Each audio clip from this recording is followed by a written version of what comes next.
Hello everyone, कैसे हो आप सब। एक बार पुनः स्वागत है आप सभी का हमारे अपने यूट्यूब चैनल पर। और आज की इस वीडियो में हम देखेंगे class 12 biology NCERT board exam के लिए। देखिए, जो आपका 16 फरवरी का जो आपका पेपर है बायोलॉजी का यानी कि जीव विज्ञान का, उसके लिए यहाँ पे हम महत्वपूर्ण वस्तुनिष्ठ प्रश्न लेकर आए हैं। और केवल एक ही वीडियो में यहाँ पे हम कई सारे वस्तुनिष्ठ प्रश्न, लगभग 250 प्रश्नों को यहाँ पे कवर करने वाले हैं। तो चलिए सीधे वीडियो को स्टार्ट करते हैं। पहला क्वेश्चन है, बिना निषेचन के ही भ्रूण विकसित होने की क्रिया को कहते हैं। देखिए, बिना निषेचन के यदि भ्रूण विकसित हो जाता है तो इस प्रक्रिया को हम क्या कहते हैं? अनिषेक जनन यानी कि पार्थिनोजेनेसिस कहते हैं। अगला क्वेश्चन है, परागकण की बाह्य भित्ति किसकी बनी होती है? तो स्पोरोपोलेनिन की बनी होती है। किसकी बनी होती है? स्पोरोपोलेनिन की। अगला क्वेश्चन है, आवृत्त बीजों में भ्रूण पोष होता है तो हमेशा त्रिगुणित होता है। कैसा होता है? त्रिगुणित यानी कि ट्रिप्लॉइड। नेक्स्ट क्वेश्चन है, नारियल किस प्रकार का फल है? तो यह एक प्रकार का अस्थिल फल है। कैसा फल है? यह अस्थिल फल होता है एक प्रकार का। अगला क्वेश्चन है, जब पराग नलिका बीजांड द्वार से प्रवेश करती है तो यह क्रिया क्या कहलाती है? पोरोगैमी कहलाती है। क्या कहलाती है? पोरोगैमी कहलाती है। अगला क्वेश्चन है, जब पराग नलिका अध्यावरण से होकर के प्रवेश करती है तो यह क्रिया क्या कहलाती है? मीसोगैमी कहलाती है। क्या कहलाती है? मीसोगैमी। अगला क्वेश्चन है, पराग कण की बाहरी भित्ति क्या कहलाती है? तो बाहरी भित्ति बाह्य चोल या एक्साइन कहलाती है। अगला क्वेश्चन है, एक बीज से एक से अधिक भ्रूण बनने की प्रक्रिया क्या कहलाती है? तो बहुभ्रूणता कहलाती है यानी कि पॉलीएम्ब्रियोनी कहलाती है। अगला क्वेश्चन है, मानव में किस प्रकार का निषेचन होता है? तो आंतरिक निषेचन होता है। अगला क्वेश्चन है, गैमेट की सूत्रगुणिता होती है यानी युग्मक की सूत्रगुणिता क्या होती है? तो युग्मक हमेशा अगुणित होते हैं यानी कि हेप्लॉइड होते हैं। अगला क्वेश्चन है, किसी एक समापन कोडान का नाम लिखना है तो यूएए। इसके अलावा आप यूजीए व यूएजी भी लिख सकते हैं। अगला क्वेश्चन है, उस एंजाइम का नाम लिखिए जो कि अनुलेखन में सहायता करता है। तो अनुलेखन में कौन सा एंजाइम सहायता करता है? RNA polymerase. अगला क्वेश्चन है, जीवाणुओं को संक्रमित करने वाला विषाणु होता है तो जीवाणु भोजी। देखिए, ऐसा कौन सा वायरस है जो कि जीवाणुओं को नष्ट करता है? तो आपको याद रखना है जीवाणु भोजी। जीवाणु भोजी एक प्रकार का वायरस होता है जो कि बैक्टीरिया को नष्ट करने का कार्य करता है। अगला क्वेश्चन है, प्रोकैरियोट्स में किस प्रकार का राइबोसोम पाया जाता है? तो 70 प्रकार का। कैसा पाया जाता है? 17 प्रकार का पाया जाता है। अगला क्वेश्चन है, डीएनए अणु को काटने वाले एंजाइम क्या कहलाते हैं? तो डीएनए अणु को काटने वाले एंजाइम रिस्ट्रिक्शन एंडोन्यूक्लियेज एंजाइम कहलाते हैं। अगला क्वेश्चन है, मेथियोनिन को कोडित करने वाला कोडान है तो आपको याद रखना है एयूजी। एयूजी जो है यह मेथियोनिन अमीनो एसिड को कोड करता है।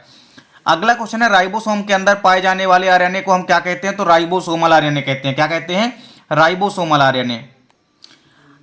अगला क्वेश्चन है, डीएनए के खंडों को जोड़ने का कार्य कौन सा एंजाइम करता है? तो आपको याद रखना है लाइगेज एंजाइम। कौन सा enzyme? Ligase enzyme. Next question है, कौन सा कोडान समारंभन कोडान कहलाता है? तो एयूजी कोडान। एयूजी को हम समारंभन या आरंभन कोडान कहते हैं। अगला क्वेश्चन है, सबसे पहले न्यूक्लिक अम्ल की खोज किसने की? तो फ्रेडरिक मिसर ने की थी। किसने की थी? फ्रेडरिक मिसर ने की थी। अगला क्वेश्चन है, कितने प्रकार के जो कोडान हैं वो 20 प्रकार के अमीनो अम्लों को कोड करते हैं? तो देखिए, 61 प्रकार के जो कोडान हैं वो 20 अमीनो एसिड को कोड करते हैं। अगला क्वेश्चन है, डीएनए के दोनों स्ट्रैंड्स के अलग होने की प्रक्रिया क्या कहलाती है? तो डीनेचुरेशन कहलाती है। क्या कहलाती है? डीनेचुरेशन कहलाती है। नेक्स्ट क्वेश्चन है, प्रयोगशाला में कृत्रिम जीन्स वाले वैज्ञानिक का नाम लिखना है। मतलब प्रयोगशाला में कृत्रिम जीन्स बनाने वाले पहले वैज्ञानिक कौन थे? तो डॉक्टर हरगोविंद खुराना यानी एचजी खुराना। अगला क्वेश्चन है, एक जीन एक एंजाइम सिद्धांत किसने दिया? तो एक जीन एक एंजाइम सिद्धांत किसने दिया? बीडल एवं टैटम ने। नेक्स्ट क्वेश्चन है, ऐसा रोग जो अनियंत्रित कोशिका विभाजन के द्वारा होता है उसे हम क्या कहते हैं? तो कैंसर। यह कोशिका के अनियंत्रित विभाजन के कारण होने वाला रोग है। अगला क्वेश्चन है, डीएनए से आरएनए बनने की क्रिया क्या कहलाती है? तो ट्रांसक्रिप्शन कहलाती है। क्या कहलाती है? ट्रांसक्रिप्शन यानी कि अनुलेखन कहलाती है। नेक्स्ट क्वेश्चन है, जीन विनिमय के संबंध में जैकब तथा मोनार्ड द्वारा प्रतिपादित मॉडल कौन सा है? तो आपको याद रखना है ओपरान मॉडल। ओपरान मॉडल किसने दिया? जैकब एवं मोनार्ड ने। अगला क्वेश्चन है, रिवर्स ट्रांसक्रिप्शन की खोज किसने की थी? तो टेमिन एवं बाल्टीमोर ने की थी। किसने की थी? टेमिन एवं बाल्टीमोर ने। अगला क्वेश्चन है, निरंतर क्रियात्मक जीन है तो आपको याद रखना है हाउस कीपिंग जीन। अगला क्वेश्चन है, कौन सा आरएनए जो है थोड़े समय के लिए होता है? तो आपको याद रखना है एमआरएनए यानी कि मैसेंजर आरएनए। अगला क्वेश्चन है, आरएनए से डीएनए बनने की क्रिया क्या कहलाती है? तो डीएनए से आरएनए बनना ट्रांसक्रिप्शन और आरएनए से डीएनए बनना रिवर्स ट्रांसक्रिप्शन कहलाता है। अगला क्वेश्चन है, आरएनए प्राइमर का उपयोग किसमें होता है? तो हमेशा याद रखना है कि डुप्लीकेशन यानी कि द्विगुणन में होता है। अगला क्वेश्चन है आंकोजीन की खोज किसने की थी? तो बिशप एवं वर्नस ने की थी। नेक्स्ट क्वेश्चन है मक्के में जंपिंग जीन्स की खोज किसने की? तो मैंकलिटॉफ ने की। इसके बाद देखिए अगला क्वेश्चन है ट्रांसक्रिप्शन की समाप्ति किसके द्वारा होती है? तो रो प्रोटीन के द्वारा होती है। किसके द्वारा? रो प्रोटीन के द्वारा होती है। अगला क्वेश्चन है डीएनए फिंगरप्रिंटिंग तकनीक का विकास किसने किया था? तो आपको याद रखना है एलेक जेफरीज ने। किसने किया था? एलेक जेफरी ने। अगला क्वेश्चन है कौन सा जीन्स अन्य जीन्स की क्रियाओं को नियंत्रित करता है? तो आपको याद रखना है रेगुलेटर जीन। कौन सा जीन? Regulator gene. अगला क्वेश्चन है वे जीन जो अपनी अभिव्यक्ति प्रदर्शित नहीं करते हैं क्या कहलाते हैं? तो जो व्यक्ति या जो जीन अपनी अभिव्यक्ति प्रदर्शित नहीं करते हैं वो साइलेंट जीन कहलाते हैं। क्या कहलाते हैं? Silent gene. अगला क्वेश्चन है टीआरएनए पर नाइट्रोजीनस क्षारों का क्रम कहलाता है? तो आपको याद रखना है एंटीकोडॉन कहलाता है। नेक्स्ट क्वेश्चन है अंगों के प्रयोग तथा अनुप्रयोग का सिद्धांत किसने दिया था? तो लैमार्क ने दिया था। इसके बाद देखिए अगला क्वेश्चन है डार्विनावाद किस पर आधारित है? तो आपको याद रखना है प्राकृतिक वर्ण पर आधारित है। अगला क्वेश्चन है जैव विकास के उत्परिवर्तनवाद का सिद्धांत किसने दिया? तो ह्यूगो डी व्रीज ने दिया था। किसने दिया था? ह्यूगो डी व्रीज ने दिया था। अगला क्वेश्चन है उपार्जित लक्षणों की वंशागति का सिद्धांत किसने दिया? तो लैमार्क ने दिया था। अगला क्वेश्चन है सबसे पहला प्रागैतिहासिक मानव कौन सा था? तो होमोबिलिस। अगला क्वेश्चन है जीवन की उत्पत्ति किस काल में हुई? तो पोलियोजोइक काल में। अगला क्वेश्चन है सरीसृप तथा पक्षी के बीच की संयोजक कड़ी कौन सी है? तो आर्कियोप्टेरिक्स। ये इंपॉर्टेंट क्वेश्चन है, इसको आपको जरूर याद रखना है। अगला क्वेश्चन है फिलोसफी जूलॉजी पुस्तक के लेखक कौन है? तो लैमार्क है। नेक्स्ट क्वेश्चन है जीवाश्मकी के जनक कहे जाते हैं तो कौन कहे जाते हैं? Leonardo da Vinci. अगला क्वेश्चन है संरचना तथा उत्पत्ति में समानता दर्शाने वाले अंग कहलाते हैं तो कौन कहलाते हैं? समजात अंग कहलाते हैं। अगला क्वेश्चन है ओरिजिन ऑफ स्पीसीज पुस्तक के लेखक कौन है? तो Charles Darwin. Origin of species मतलब आप कह सकते हैं कि जातियों की उत्पत्ति। अगला क्वेश्चन है किन कोशिकाओं को अमर कोशिकाएं कहा जाता है? तो जर्म कोशिकाओं को। किनको? जर्म कोशिकाओं को अमर कोशिकाएं कहा जाता है। अगला क्वेश्चन है कौन सा महाकल्प सबसे पहले आता है? तो आपको याद रखना है पोलियोजाइक महाकल्प। नेक्स्ट क्वेश्चन है पृथ्वी पर उत्पन्न होने वाले प्रथम प्रकाश संश्लेषी जीव कौन है? तो आपको याद रखना है साइनोबैक्टीरिया। कौन है? साइनोबैक्टीरिया, जिनको कि आप ब्लू ग्रीन एल्गी यानी कि नील हरित शैवाल भी कहते हैं। अगला क्वेश्चन है अनुवांशिक अभियांत्रिकी द्वारा निर्मित इंसुलिन का नाम लिखिए। तो अनुवांशिक अभियांत्रिकी द्वारा निर्मित प्रथम इंसुलिन कौन सा है? तो आपको याद रखना है ह्यूमुलिन। कौन सा है? ह्यूमुलिन। अगला क्वेश्चन है ओपियम का स्रोत बताइए। तो ओपियम का स्रोत क्या होता है? पैपावर सोमनीफेरम, यानी अफीम जो होता है अफीम का ही बोटेनिकल नेम होता है पैपावर सोमनीफेरम। अगला क्वेश्चन है एलएसडी के प्रमुख स्रोत का नाम लिखिए। तो एलएसडी जिसको हम लाइसर्जिक एसिड डाइएथिलेमाइड इसका पूरा नाम होता है। एलएसडी का प्रमुख स्रोत क्या होता है? क्लेविसेप्स परप्यूरिया, जो कि एक प्रकार का कवक है। तो क्लेविसेप्स परप्यूरिया नामक कवक से ही एलएसडी को प्राप्त किया जाता है। अगला क्वेश्चन है मलेरिया रोग के परजीवी का नाम लिखिए। तो मलेरिया रोग के परजीवी का नाम क्या होता है? प्लाज्मोडियम। नेक्स्ट क्वेश्चन है विषाणुरोधी, या इसके जगह में आपसे प्रति विषाणु प्रोटीन भी पूछा जा सकता है। तो विषाणुरोधी प्रोटीन को कहते हैं या विषाणुरोधी प्रोटीन किसे कहते हैं? तो आपको याद रखना है इंटरफेरॉन को। किसे कहते हैं? इंटरफेरॉन को। अगला क्वेश्चन है रोगों के जन्मवाद का सिद्धांत किसने दिया? तो रॉबर्ट कोच ने दिया था। किसने दिया था? रॉबर्ट कोच ने। अगला क्वेश्चन है एड्स दिवस कब मनाया जाता है? तो आपको याद रखना है 1 दिसंबर को। अगला क्वेश्चन है पहली बार एड्स शब्द का प्रयोग किसने किया? तो आपको याद रखना है एडवर्ड जेनर ने।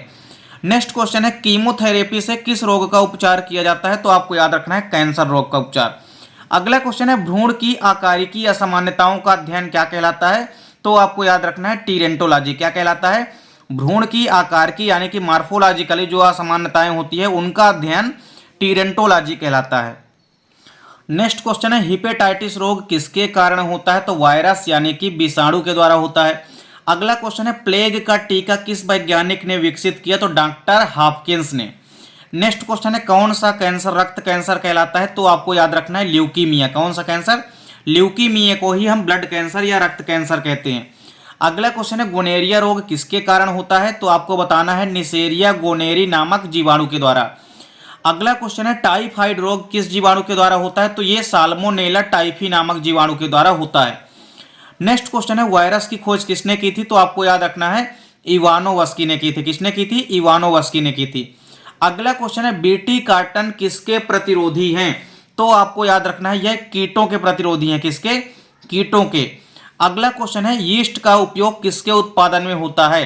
तो यीस्ट का उपयोग आपको याद रखना है कि एथिल एल्कोहल के उत्पादन में होता है। इसके बाद देखिए अगला क्वेश्चन है कि बायोगैस का प्रमुख घटक है। तो बायोगैस का प्रमुख घटक कौन सा है? मीथेन। क्या है? मीथेन। अगला क्वेश्चन है पेनिसिलिन की खोज किसने की थी? तो एलेक्जेंडर फ्लेमिंग ने की थी। किसने की थी? एलेक्जेंडर फ्लेमिंग ने। अगला क्वेश्चन है सिरका उत्पादन में किस जीवाणु का उपयोग होता है? तो आपको याद रखना है एसिटोबैक्टर एसिटिबैक्टीरिया का। नेक्स्ट क्वेश्चन है माइकोप्लाज्मा को कहा जाता है? तो पीपीएलओ कहा जाता है। क्या कहा जाता है? पीपीएलओ यानी प्लूरोनिमोनिया लाइक ऑर्गेनिज्म। अगला क्वेश्चन है जीवाणुओं पर संक्रमण करने वाले विषाणु क्या कहलाते हैं? तो जीवाणु भोजी कहलाते हैं या बैक्टीरियोफेज कहलाते हैं। अगला क्वेश्चन है पेनिसिलिन किस कवक से प्राप्त की जाती है? तो आपको याद रखना है पेनिसिलियम नोटेटम। नेक्स्ट क्वेश्चन है लेग्यूमिनेसी कुल जो होते हैं इनकी जड़ों में पाया जाने वाला बैक्टीरिया है। तो आपको याद रखना है कि राइजोबियम। राइजोबियम जो है यह लेग्यूमिनेसी कुल की जड़ों में पाया जाता है। अगला क्वेश्चन है आर्की बैक्टीरिया को कहा जाता है? तो आपको याद रखना है जीवित जीवाश्म यानी कि लिविंग फॉसिल्स कहा जाता है। अगला क्वेश्चन है कवक का पादप जड़ों के साथ सहजीवी संबंध क्या कहलाता है? तो किसी भी कवक का पादपों की जड़ों के साथ जो सहजीवी संबंध होता है वो क्या कहलाता है? उसका सबसे बढ़िया उदाहरण पूछा गया है यहाँ पे, तो उसका उदाहरण क्या है? माइकोराइजा कहलाता है। नेक्स्ट क्वेश्चन है पीसीआर में किस एंजाइम का उपयोग होता है? तो आपको याद रखना है टेक पॉलीमरेज। कौन से एंजाइम का? टेक पॉलीमरेज एंजाइम का। अगला क्वेश्चन है द्विबीजपत्री पौधों में जीन स्थानांतरण हेतु उपयोग किया जाता है? तो किसका उपयोग किया जाता है? टीआई प्लाज्मिड का। किसका किया जाता है? टीआई प्लाज्मिड का उपयोग किया जाता है। अगला क्वेश्चन है बीटी जीन युक्त फसल का ट्रेड नाम क्या है? तो आपको याद रखना है यील्ड गार्ड का। क्या नाम है? Yield guard. अगला क्वेश्चन है ECORI क्या है? तो आपको याद रखना है एक रिस्ट्रिक्शन एंजाइम। तो ECORI क्या है? एक प्रकार का रिस्ट्रिक्शन एंजाइम होता है। अगला क्वेश्चन है प्रतिबंधन एंजाइम पाए जाते हैं? तो आपको याद रखना है बैक्टीरिया में यानी कि जीवाणुओं में पाए जाते हैं। अगला क्वेश्चन है पहले जंतु क्लोन का नाम बताइए? तो डाली यानी कि भेड़ का जो जंतु क्लोन है सबसे पहले जिसका नाम है डाली। अगला क्वेश्चन है पीसीआर का पूरा नाम क्या होता है? तो पीसीआर का पूरा नाम होता है पॉलीमरेज चेन रिएक्शन। अगला क्वेश्चन है टीआई प्लाज्मिड का स्रोत बताना है आपको? तो इसका स्रोत होता है एग्रोबैक्टीरियम ट्यूमीफेसियंस। अगला क्वेश्चन है वह जीन चिकित्सा पद्धति जिसके द्वारा किसी भी जीव में यदि गड़बड़ी युक्त कोई जीन है उसको सही जीन द्वारा प्रतिस्थापित किया जाता है तो उस पद्धति को हम क्या क्या कहते हैं? तो उसे हम जीन थेरेपी कहते हैं। नेक्स्ट क्वेश्चन है मानव निर्मित इंसुलिन है? तो आपको याद रखना है ह्यूमुलिन। अगला क्वेश्चन है इंसुलिन कितनी पॉलीपेप्टाइड श्रृंखलाओं का बना होता है? तो आपको याद रखना है 2 पॉलीपेप्टाइड श्रृंखलाओं का। कितनी पॉलीपेप्टाइड श्रृंखलाओं का? 2 पॉलीपेप्टाइड श्रृंखलाओं का बना होता है। अगला क्वेश्चन है पराग कोष का वर्तिकाग्र से पहले परिपक्व होना क्या कहलाता है? पुपूर्वता कहलाता है। क्या कहलाता है? पुपूर्वता। नेक्स्ट क्वेश्चन है पक्षियों द्वारा होने वाला परागण क्या कहलाता है? तो आपको याद रखना है ऑर्निथोफिली कहलाता है। अगला क्वेश्चन है एक सामान्य भ्रूणकोष में पाए जाने वाले केंद्रकों की संख्या कितनी होती है? तो एक सामान्य भ्रूणकोष यानी कि एम्ब्रियो सैक में पाए जाने वाले जो केंद्रकों की संख्या होती है वो होती है 8। अगला क्वेश्चन है बिना निषेचन के ही अंडाशय का फल में विकसित हो जाना क्या कहलाता है? तो यह प्रक्रिया अनिषेक फलन या पार्थिनोकार्पी कहलाती है। अगला क्वेश्चन है परागकण के अध्ययन को हम क्या कहते हैं? तो पेलिनोलॉजी कहते हैं। नेक्स्ट क्वेश्चन है परागकणों का अंतःचोल किसका बना होता है? तो आपको याद रखना है सेल्यूलोज व पेक्टिन का बना होता है। नेक्स्ट क्वेश्चन है वाल्फिया में होने वाला कीट परागण कहलाता है? तो आपको याद रखना है एंटोमोफिली। क्या कहलाता है? एंटोमोफिली। अगला क्वेश्चन है सेब किस प्रकार का फल का उदाहरण है? तो आपको याद रखना है कूट फल या असत्य फल या आभासी फल का उदाहरण है। कुछ भी आप लिख सकते हैं। अगला क्वेश्चन है सूर्यमुखी में किस प्रकार के पुंकेसर पाए जाते हैं? तो आपको याद रखना है सिनजिनेसियस प्रकार के पुंकेसर पाए जाते हैं। अगला क्वेश्चन है प्रथम ट्रांसजेनिक फसल का नाम कौन सा है? तो आपको याद रखना है तंबाकू। अगला क्वेश्चन है जैव पदार्थों के प्रवेश के लिए प्रशासकीय आज्ञा पत्र कहलाता है? तो आपको याद रखना है जैव एकाधिकार या बायोपोटेंट कहलाता है। तो किसी भी जैविक पदार्थों के प्रवेश के लिए यदि प्रशासकीय आज्ञा पत्र जो होता है वो क्या कहलाता है? जैव एकाधिकार कहलाता है।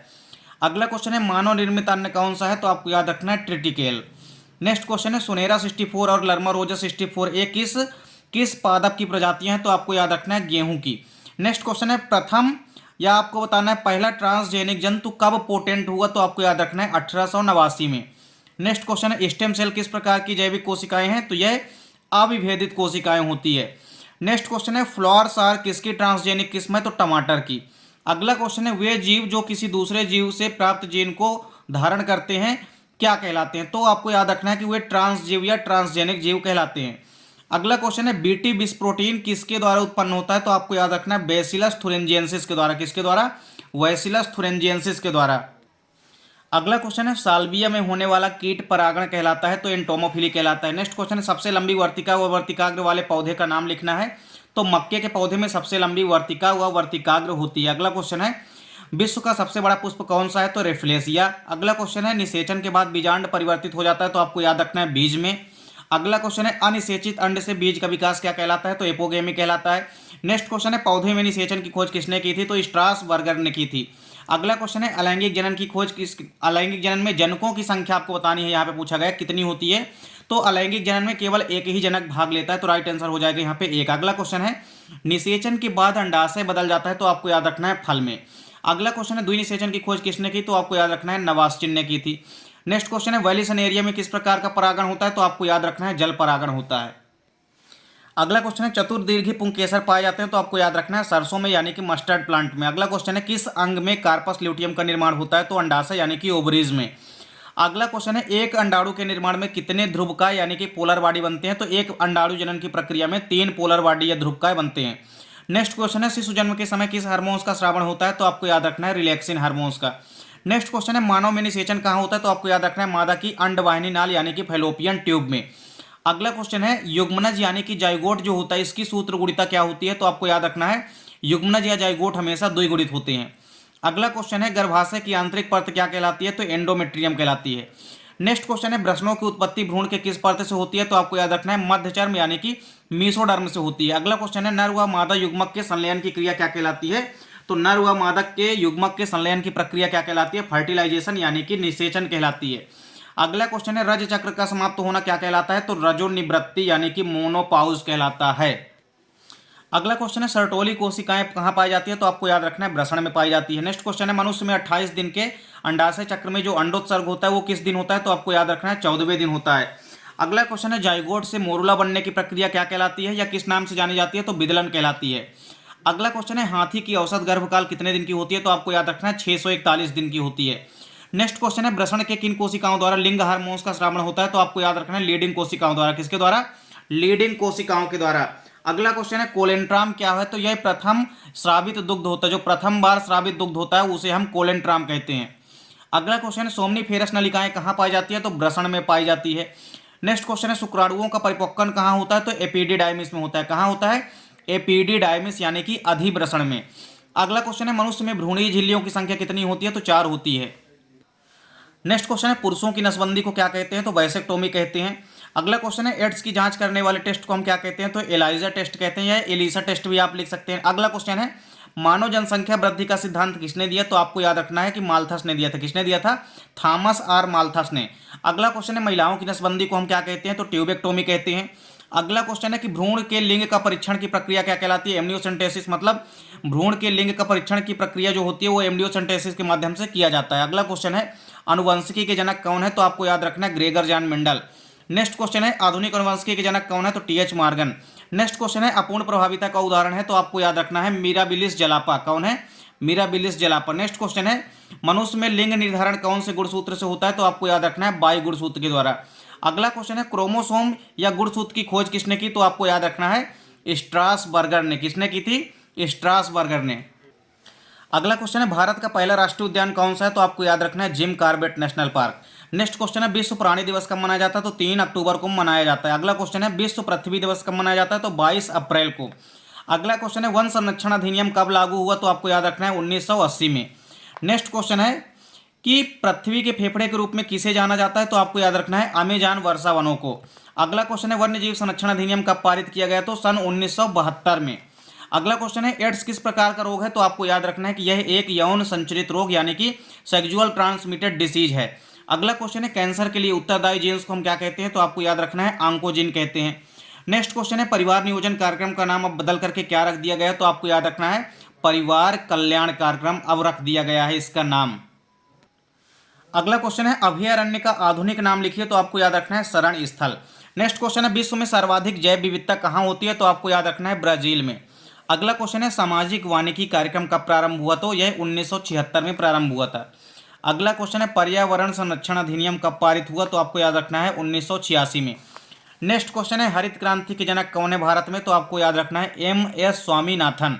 अगला क्वेश्चन है जंगली गधा कहाँ पाया जाता है, तो आपको याद रखना है यह कच्छ के रण में पाया जाता है। कहाँ पाया जाता है, कच्छ के रण में। अगला क्वेश्चन है घाना पक्षी अभयारण्य किस राज्य में स्थित है, तो आपको याद रखना है राजस्थान में। कहाँ स्थित है, राजस्थान में। अगला क्वेश्चन है सोन चिड़िया भारत के किस राज्य में पाई जाती है, तो इसका आंसर भी क्या हो जाएगा, राजस्थान। नेक्स्ट क्वेश्चन है विश्व वन दिवस कब मनाया जाता है, तो आपको याद रखना है 21 मार्च को। कब मनाया जाता है, 21 मार्च को। अगला क्वेश्चन है मध्य प्रदेश का प्रथम राष्ट्रीय उद्यान कौन सा है, तो आपको याद रखना है कान्हा राष्ट्रीय उद्यान।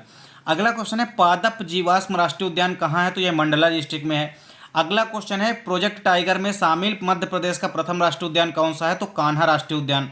नेक्स्ट क्वेश्चन है फॉरेस्ट रिसर्च इंस्टीट्यूट कहाँ पर स्थित है, तो आपको याद रखना है देहरादून में। यानी राष्ट्रीय वन अनुसंधान संस्थान कहाँ स्थित है, तो आपको याद रखना है देहरादून में। नेक्स्ट क्वेश्चन है काजीरंगा राष्ट्रीय उद्यान किसके संरक्षण से संबंधित है, तो आपको याद रखना है गेंडा से। अगला क्वेश्चन है कान्हा राष्ट्रीय उद्यान कहाँ स्थित है, तो यह मध्य प्रदेश के मंडला डिस्ट्रिक्ट में, मध्य प्रदेश के मंडला जिले में स्थित है।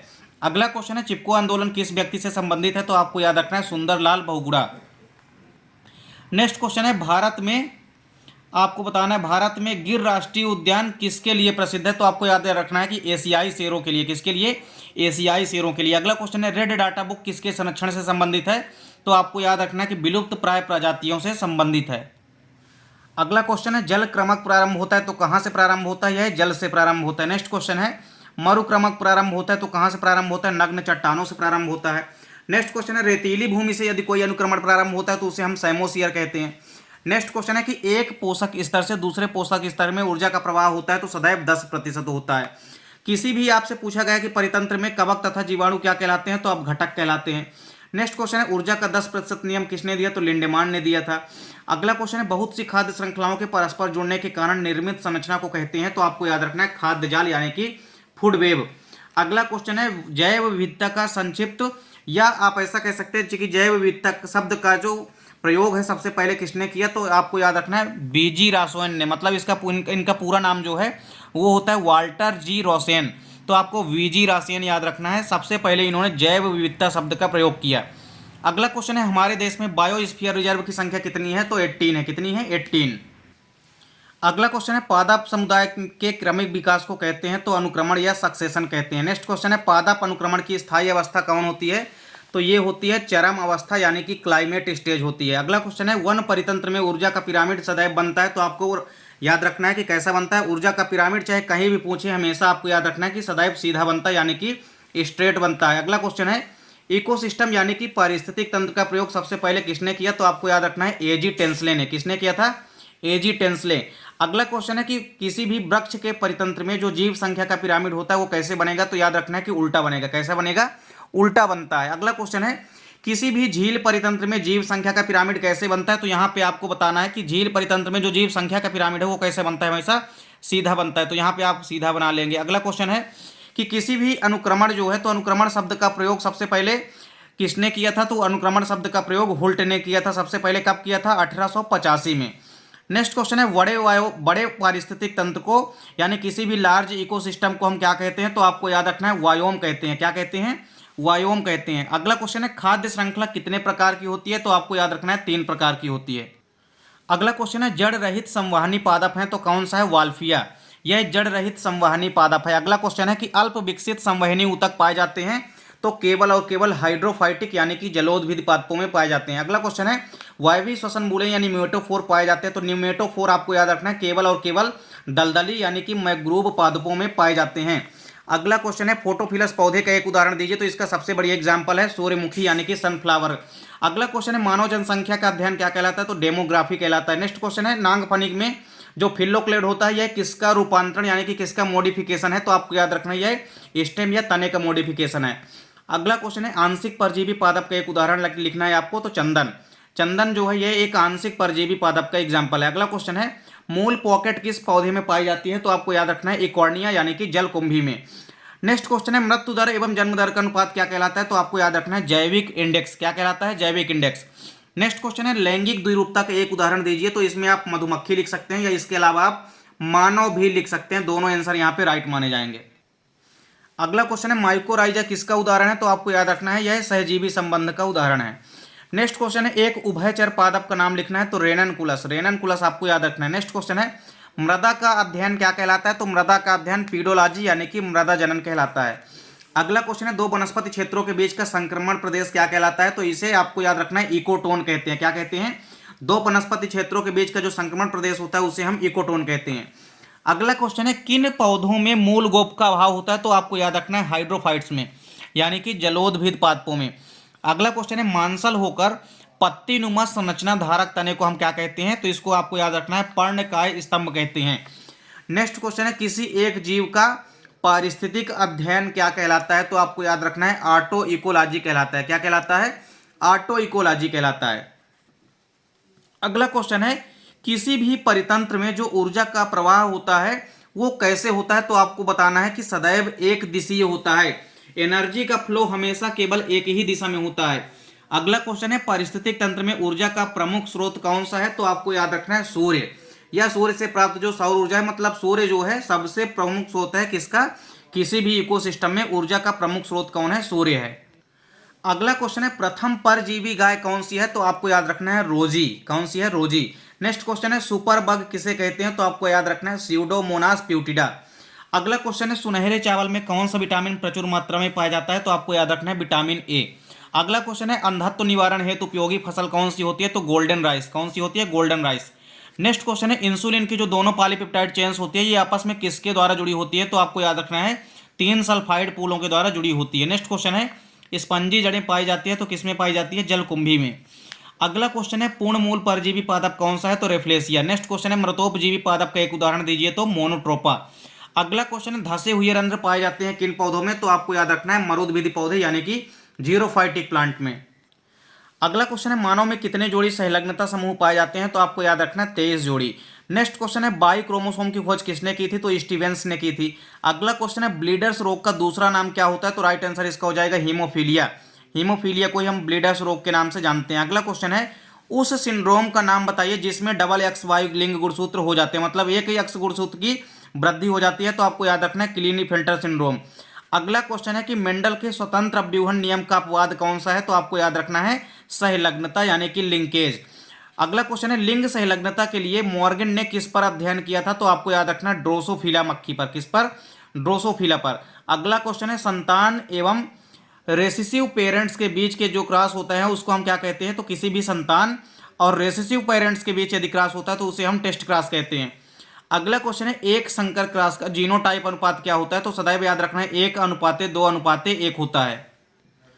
तो इस प्रकार देखिए यहाँ पे जितने भी वस्तुनिष्ठ प्रश्न हैं उम्मीद करता हूँ कि वीडियो आपको पसंद आई होगी। दोस्तों वीडियो अच्छी लगे तो लाइक और कमेंट जरूर कीजिए, साथ ही साथ दोस्तों के बीच ज्यादा से ज्यादा वीडियो को शेयर कीजिए। मिलते हैं दोस्तों नेक्स्ट वीडियो में, तब तक के लिए जय हिंद, वंदे मातरम।